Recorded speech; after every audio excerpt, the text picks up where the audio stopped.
Welcome to my channel Ayurvidya Uttam Vidya. Today we are continuing with our previous topic Introduction to काया चिकित्सा.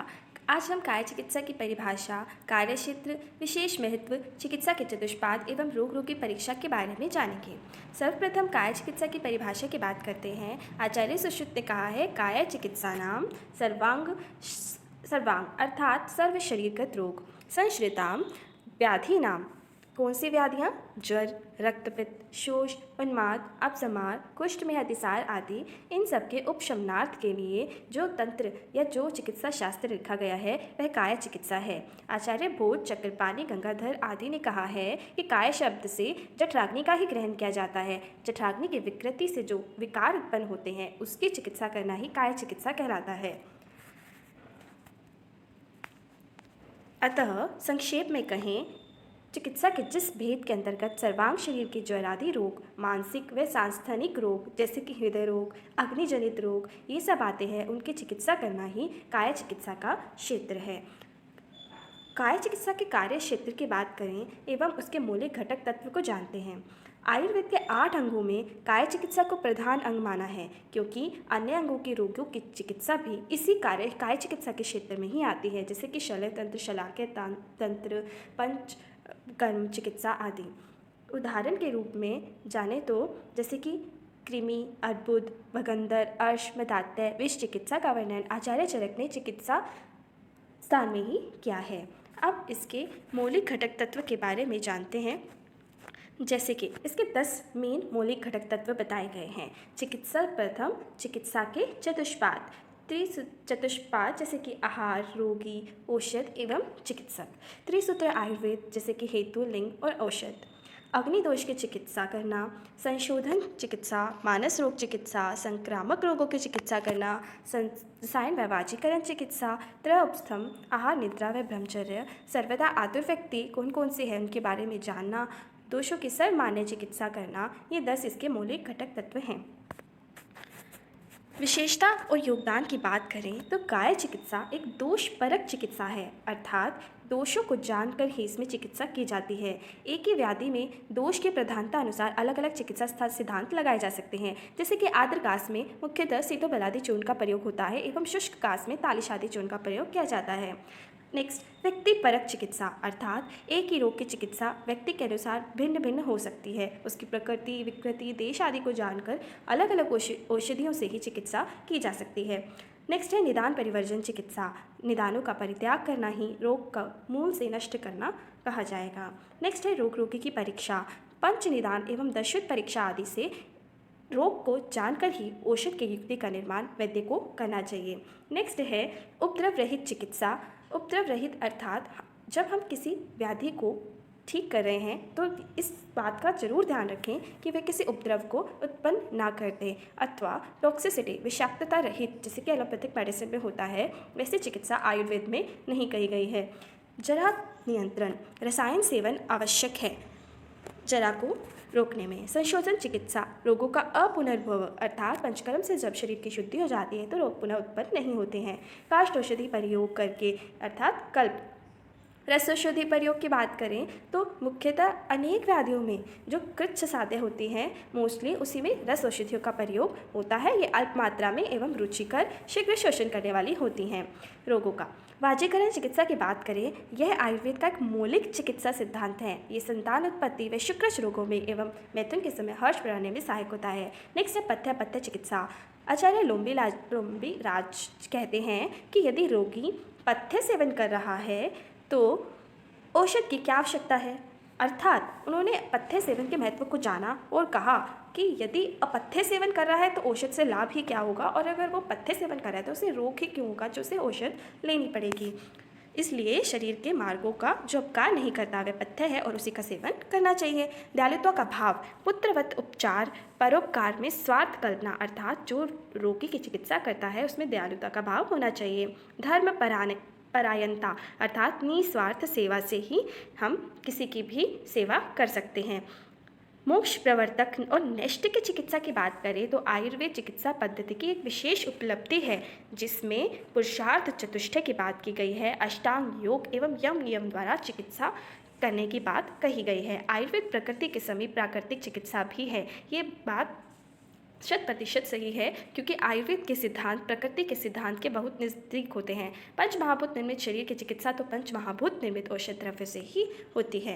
Next, सस्ती एवं सुलभ चिकित्सा आयुर्वेद है। जैसे कि अधिकांश द्रव्य आसानी से मिल जाते हैं जो हम दैनिक जीवन में भी उपयोग करते हैं। विश्व स्वास्थ्य संगठन द्वारा मान्यता प्राप्त है। आयुर्वेद चिकित्सा पद्धति को WHO ने वैकल्पिक चिकित्सा अल्टरनेटिव सिस्टम ऑफ मेडिसिन के रूप में मान्यता दी है। इनकी समस्त चिकित्सा स्वस्थ रूप की परिभाषा दर्शाती है। आचार्य सुश्रुत का सबसे फेमस श्लोक है, सम दोष सम अग्नि च सम धातु मल क्रिया प्रसन्नात्मेन्द्रिय मना स्वस्थिति अभ्यधते। अर्थात जिस व्यक्ति के शरीर में दोष सम प्रमाण में है, अग्नि सम रहती है, धातु सम रहते हैं एवं मल क्रिया, इन सब की प्रक्रिया नॉर्मल तरीके से होती है एवं आदमी या उसकी आत्मा, मन, इंद्रिया सब प्रसन्न रहते हैं, वही व्यक्ति स्वस्थ होता है। As per the same WHO की जो हेल्थ की डेफिनेशन है इससे कोरिलेट होती है। Health is a state of complete physical, mental, social, spiritual wellbeing and not मेले द एब्सेंस ऑफ डिजीज। अतः विशिष्ट गुणों से युक्त यह वैकल्पिक एवं पारंपरिक चिकित्सा है जो सर्वोपरि मानी गई है। नेक्स्ट, चिकित्सा के चतुष्पाद, इसे षोडश कलाएं भी कहते हैं, क्योंकि चारों पादों में से 4 विशेष गुण इनके बताए गए हैं, तो ये षोडश कलाएं भी कहलाती हैं। भिषक द्रव्यानि उपस्थाता रोगी पाद चतुष्टयम। 4 प्रकार के प्रधान पाद होते हैं। भिषक अर्थात चिकित्सक, द्रव्य अर्थात औषध, उपस्थाता अर्थात परिचारक एवं रोगी। गुणवत् कार्यम गेय विकारानि शांतते। इन सब के यदि ये गुणवत् कार्य करते हैं तो विकार जल्दी से शांत हो जाता है।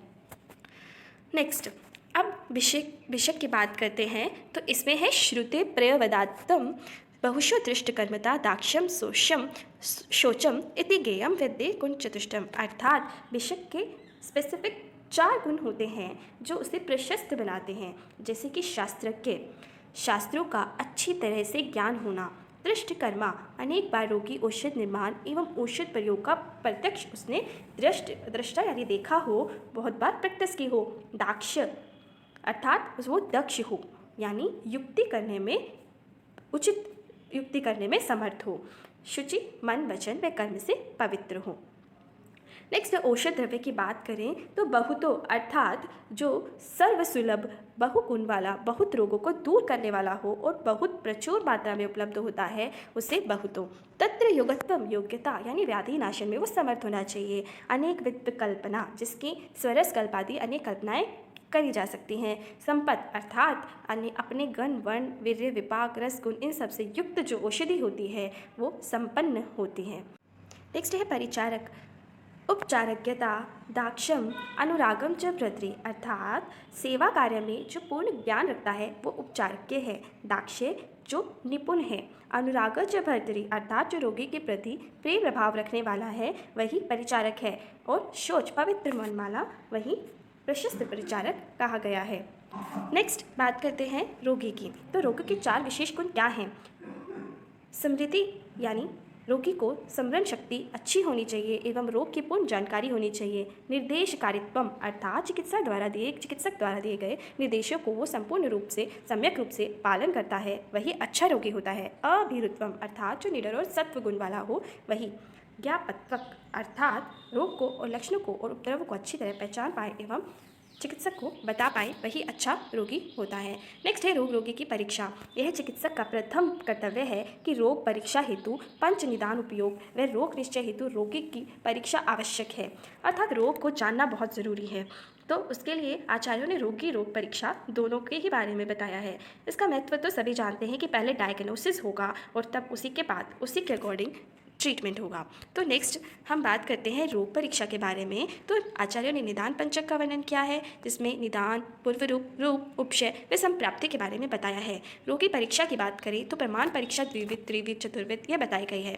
त्रिविध में जो बहुत फेमस हम चिकित्सा करते हैं दर्शन, स्पर्शन एवं प्रशन। पंचविध की बात करें तो पंच इंद्रियों से जो हम चिकित्सा करते रोगी की परीक्षा करते हैं वही पंचविध है। षड्विध पंच ज्ञानेंद्रिया एवं प्रश्न पूछकर जो चिकित्सा की जाती है वो षड्विध है। नेक्स्ट है अष्टविध परीक्षा। रोग आक्रांत शरीरस्य स्थानानि अष्टौ निरीक्षेत। अर्थात रोग से आक्रांत हुए शरीर के ये 8 स्थान जरूर परीक्षित होने चाहिए। नाड़ी, मूत्र, व्याधि, नाड़ी, मूत्र, मल, जीवा, शब्द, स्पर्श, दृक् एवं आकृति। शरीर के 8 अंगों में व्याधि के परिणाम स्वरूप उत्पन्न विशिष्ट भावों के आधार पर व्याधि विनिश्चय किया जाता है। शरीर अर्थात इसे जानने के लिए सर्वप्रथम नाड़ी परीक्षा बहुत इम्पॉर्टेंट है। जैसे कि बहुत ही सुंदर श्लोक आचार्य शरंकर ने कहा है, करस्य अंगुल मुष्टे अर्थात मूले अर्थात कर हाथ के अंगुष्ठ के मूल में, यानी कि कुछ लगभग अंगुष्ठ मूल के 1 अंगुल नीचे। ज्ञात हमने जीव साक्षिणी, जो जीव के साक्षी होने का प्रतीक होती है, दैट इज रेडियल आर्टरी, तत्चेष्टया सुखम दुखम गेयम, उसी की चेष्टा, उसकी गति का बढ़ना या फिर उसकी जो भी ताल तनाव वेग आदि हैं, उसके अकॉर्डिंग ही शरीर में सुख दुख की प्राप्ति होती है। और इसका ज्ञान करने वालों को काय से पंडित है, काय के यानी कि शरीर के काय चिकित्सा के विद्वान पंडित कहे जाते हैं। नाड़ी परीक्षा का ज्ञान अनुभव, सतत अभ्यास, तपस्या व अनुमान आधारित होता है। स्थान बता दिया गया है, पुरुष में यह दक्षिण हाथ में और स्त्री के वाम हस्त की नाड़ी हमेशा देखनी चाहिए। काल प्रातःकाल ही देखना चाहिए जब वो विश्राम की अवस्था में हो रोगी। परीक्षा की बात करें तो नाड़ी की गति, रेट, ताल, रिदम, यति अर्थात उसकी वॉल्यूम, कितना वॉल्यूम पास हो रहा है ब्लड का, तनाव, टेंशन, वेग, फोर्स, इन सबको जानना चाहिए। लक्षण की बात करें तो वात प्रकोप जब नाड़ी होती है तो वो जलोका और सर्पगति के समान चलती है, एवं पित्त, कुलिंकाक और मंडूक के समान। कफ गति अगर होती है नाड़ी में तो हंस और पारावत के समान बिल्कुल स्लो चलती है। नेक्स्ट है मूत्र परीक्षा। तो प्रातःकालीन मूत्र का परीक्षण करना चाहिए एवं उसकी प्रवृत्ति, रस, सपुए, धार, गंध, शर्करा, सहनन, वर्ण, शुक्र, मात्रा, सरक्त और तैल बिंदु परीक्षा आदि करना चाहिए। नेक्स्ट है मल परीक्षा। तो मूत्र के समान ही जीवा परीक्षा, अन्न व स्रोत विकृतियों में इसका महत्वपूर्ण ध्यान रखना चाहिए और जीवा का रंग, स्पर्श, अंकुर आदि, आकृति, गति, इन सबको जानना चाहिए। शब्द परीक्षा की बात करें तो आतुर के स्वर, जैसे कि वात प्रकोप में कैसा होगा, रुक्ष, पित्त में तीव्र और कफ में गंभीर स्वर होता है। स्पर्श परीक्षा की बात करें तो उसकी त्वचा वात प्रकोप में कैसे होगी, कृष्णवर्ण और शीत, पित्त में पित्तवर्ण की और उष्ण, और कफ प्रकोप में श्वेतवर्ण और स्निग्ध। नेत्र परीक्षा की बात करें तो उसके परीक्षा भाव कौन से होते हैं, इसका रंग, शोफ, रक्तता और आदि सारे लक्षण, पेन वगैरह। आकृति परीक्षा जैसे कि रोगी कृश, स्थूल, सामान्य है, अति ह्रस्व, अति दीर्घ है, इन सब के आधार पर की जाती है। नेक्स्ट है मोस्ट इंपॉर्टेंट दर्शित परीक्षा, जो मोस्टली क्वेश्चन में आता है। तो इसे हम याद कैसे करेंगे, प्रकृति विकृति प्रमाण, सार, सत्व, सतम में सहनन, आहार शक्ति, व्यायाम शक्ति और व्यय, ये दर्शित परीक्षा हमें करनी होती हैं। तो आतुर बल प्रमाण को जानने के लिए, यानी ये रोगी जो होता है उसके बल को जानने के लिए की जाती है। सर्वप्रथम प्रकृति परीक्षा की बात करें तो प्रकृति हमने लास्ट पार्ट में पढ़ी है, वही सेम है कि उसकी प्रकृति को जानकर ही हम रोग निदान, साध्यता, औषध निर्धारण और उसी हिसाब से युक्ति लगाकर हम चिकित्सा करते हैं। विकृति की बात करें तो दोष दुष्य के अनुसार, देश काल बल अग्नि के अनुसार हम आतुर की परीक्षा करते हैं और उसी के बेसिस पर औषध दी जाती है। 7 परीक्षा हम लास्ट पार्ट में पढ़ के आए हैं। सहनन परीक्षा की बात करें तो यानी रोगी का संघात संयोजन उसका क्या है, फिजिकल कंस्ट्रक्शन कैसा है उसका। उत्तम सहनन है तो वैसे ही पूर्ण आयु होगा, स्वस्थ होगा। हीन सहनन है तो सर्वदा निर्बल और उसमें हीन वीर्य वाली औषधि अर्थात मृदु औषधियों को हमें प्रयोग करना होता है। प्रमाण परीक्षा की बात करें तो अंगुली मान से जब प्रमाण किया जाता है या फिर आज के दिनों में जो पैरामीटर्स हैं उनसे जब प्रमाण किया जाता है अंगों के अवयव का, तो उसे हम प्रमाण परीक्षा के अंतर्गत लेते हैं। 7वें परीक्षा की बात करें तो आहार विहार जो प्रकृति विरुद्ध होते हुए भी सतत सेवन के कारण अनुकूल हो जाते हैं, उनके जो हार्मफुल इफेक्ट्स होते हैं वो नेग्लेक्ट हो जाते हैं, तो उसे 7वें कहते हैं। तो जो व्यक्ति निरंतर घृत, मांस, क्षीर, फल एवं सभी रसों का सेवन करता रहता है वो प्रवर सत्व होता हुआ और दीर्घायु तक जीता है। सत्व परीक्षा की बात करें तो 3 प्रकार के सत्व, प्रवर, मध्यम, अवर, इन सब के बेसिस पे औषधि प्रयोग निर्धारित किया जाता है। आहार शक्ति परीक्षा की बात करें अर्थात जठराग्नि परीक्षा, ये 2 प्रकार से होती है। अभ्यवरण अर्थात जो भोजन ग्रहण करने की क्षमता होती है उसे अभ्यवरण कहते हैं। ये जो है वो 3 प्रकार की होती है, प्रवर, मध्य और अवर।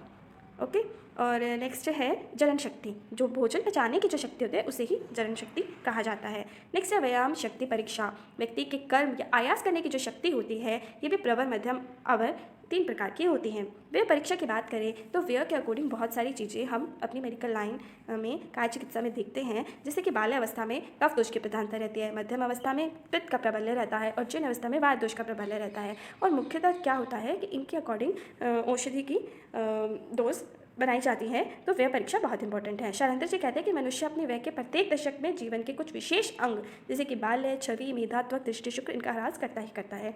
धन्यवाद।